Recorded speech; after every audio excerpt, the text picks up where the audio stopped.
Selamat datang di channel ini, rekan-rekan. Video ini kita membahas terkait dengan soal-soal kompetensi teknis seleksi P3K untuk jabatan administrasi perkantoran. Rekan-rekan sekalian, bagi rekan-rekan yang ingin mendapatkan paket bank soal terbaru seluruh jabatan, ya, seluruh formasi jabatan, apakah guru, teknis maupun kesehatan, administrasi perkantoran, layanan operasional, guru mapel, guru kelas, itu silakan menghubungi admin kami. Nanti kami akan siapkan, silakan konfirmasi terkait dengan jabatan atau formasi yang dilamar. Soal kompetensi teknisnya akan disesuaikan dengan jabatan atau formasi yang rekan-rekan lamar. Rekan-rekan sekalian, nomor WA-nya akan saya bagikan di kolom komentar dan deskripsi video ini.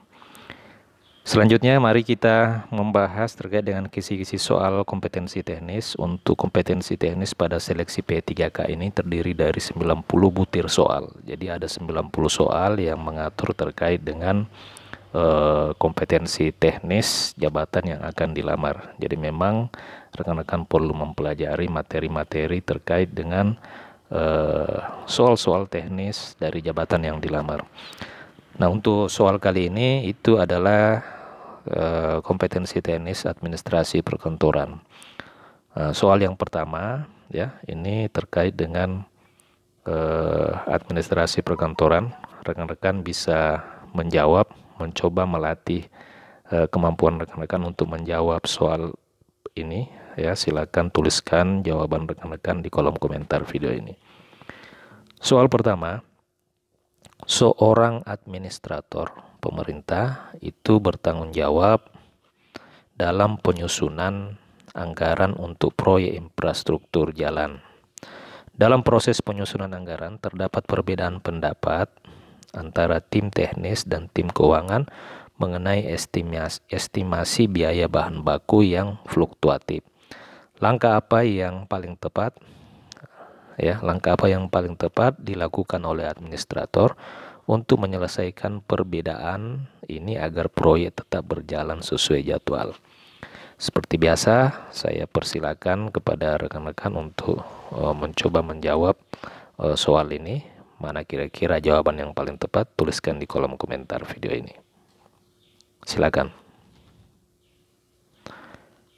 Baik, sudah. Kita mencoba menjawab dengan menggunakan sistem eliminasi. Ya. A. Menggunakan estimasi biaya dari tahun sebelumnya tanpa perubahan. B. Meminta tim teknis untuk mengikuti usulan tim keuangan tanpa kompromi. Jadi ini ada perbedaan pendapat antara tim keuangan dan tim teknis. Nah, mana langkah yang paling tepat? Apakah menggunakan estimasi biaya dari tahun sebelumnya tanpa perubahan? B. Meminta teknis untuk mengikuti seleksi tim keuangan tanpa kompromi.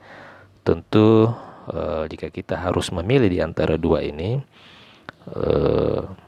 tentu yang perlu kita pilih dan kita eliminasi adalah kita eliminasi jawaban A, ya, jawaban A. Atau jawaban B kita eliminasi, ya, karena di sini jawaban B ini tanpa untuk mengikuti usulan tim keuangan. Tim keuangan tentu tidak terlalu mengetahui terkait dengan perencanaan yang dilakukan oleh tim teknis, sehingga jawaban A ini bisa jawaban B ini bisa kita eliminasi, ya. Kita eliminasi jawaban B maksud saya, ya, B. Nah, sekarang sisa jawaban A kita bandingkan dengan jawaban C. C. Mengundang kedua tim untuk melakukan pertemuan bersama guna mencapai kesepakatan dengan data terbaru. Saya pikir ini jawaban yang paling tepat, sehingga A, B ini kita eliminasi. Kemudian D. Menunda seluruh proses anggaran hingga harga bahan baku stabil. Nah, ini tentu tidak bisa kita lakukan oleh karena akan mempengaruhi kinerja pemerintahan. Jadi untuk soal kali ini jawabannya adalah C, ya. Ya, ini mengundang kedua tim untuk melakukan pertemuan bersama guna mencapai kesepakatan data terbaru. Nah, itu jawabannya rekan-rekan sekalian. Di sini kita lihat di kunci jawaban dari soal ini juga menyatakan bahwa pertanyaan ini jawabannya adalah C, yakni menggunakan kedua tim untuk melakukan pertemuan bersama guna mencapai kesepakatan dengan data terbaru.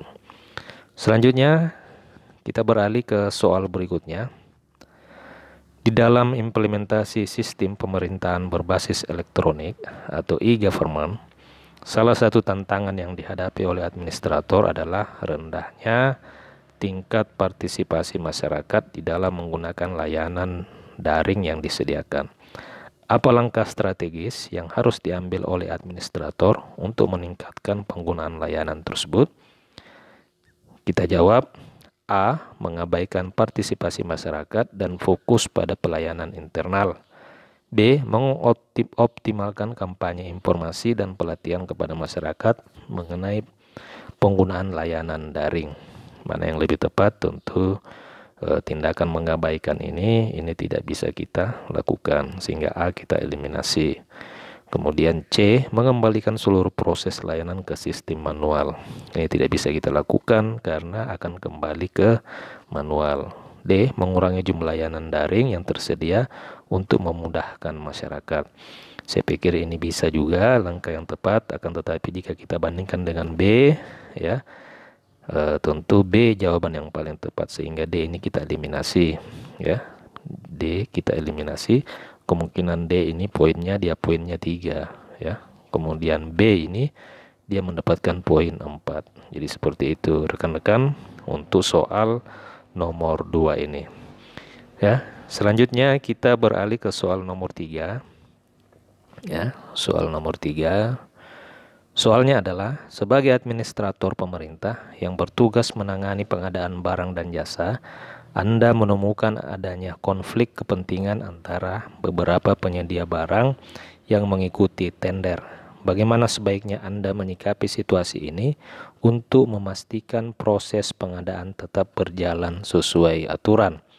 A. Membatalkan dan mengulang proses dari awal, ya.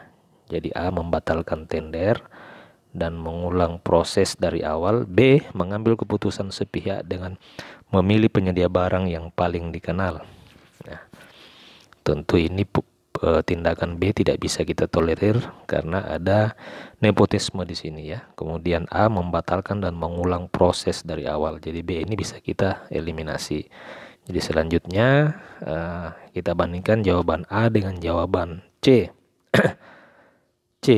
Mengkaji ulang seluruh proses tender, melakukan investigasi mendalam, dan memastikan transparansi. Kita bandingkan C dengan A, ya. Tentu kalau kita bandingkan A ini bisa kita eliminasi karena C mungkin setidaknya itu bisa ada tindakan, yakni mengkaji ulang seluruh proses tender, kemudian melakukan investigasi mendalam dan memastikan transparansi, sehingga A, B ini kita eliminasi. Selanjutnya rekan-rekan, D. Mengabaikan konflik tersebut dan melanjutkan proses sesuai jadwal. Tentu tindakan seperti ini juga tidak bisa kita laksanakan. Jadi mengabaikan konflik dan melanjutkan proses itu tidak bisa kita ambil. Jadi jawaban yang paling tepat dari soal ini adalah C, ya, C. Kita lihat rekan-rekan di kunci jawaban juga memang C. Selanjutnya kita beralih ke soal nomor 5, ya. Soal nomor 5. Di dalam pengelolaan administrasi kepegawaian pemerintah, seorang administrator harus memastikan bahwa evaluasi kinerja pegawai dilakukan secara objektif dan sesuai dengan aturan. Namun terdapat perbedaan persepsi antara pegawai dan atasan mengenai hasil evaluasi kinerja yang dianggap tidak adil. Bagaimana administrator dapat menyelesaikan masalah ini dengan bijak? A. Meminta pegawai untuk menerima hasil evaluasi tanpa diskusi. B. Mengabaikan keluhan pegawai dan tetap pada keputusan atasan. Mana yang lebih tepat? Apakah meminta pegawai untuk menerima hasil evaluasi tanpa diskusi atau mengabaikan keluhan pegawai dan tetap pada keputusan atasan? Tentu yang lebih tepat di sini adalah A. B ini kita bisa eliminasi. Selanjutnya kita bandingkan dengan jawaban C, menyusun mekanisme banding yang transparan dan memberikan ruang bagi pegawai untuk menyampaikan alasan mereka. Nah, kita bandingkan dengan A, tentu A ini bisa kita eliminasi. Sekarang kita bandingkan C dengan D, ya. Mengubah hasil evaluasi sesuai dengan permintaan pegawai. Jika kita bandingkan dengan jawaban C, D ini bisa kita eliminasi. Sehingga jawaban untuk pertanyaan soal nomor 5 ini adalah C, ya. C jawabannya. Nah, demikian rekan-rekan sedikit soal kompetensi teknis dari jabatan administrasi perkantoran. Rekan-rekan bisa mendapatkan soal-soal seperti ini. Untuk seluruh jabatan, guru teknis dan kesehatan, silakan hubungi WA admin kami. Nomor WA-nya akan saya bagikan di kolom deskripsi dan kolom komentar video ini. Terima kasih, sampai jumpa di video berikutnya.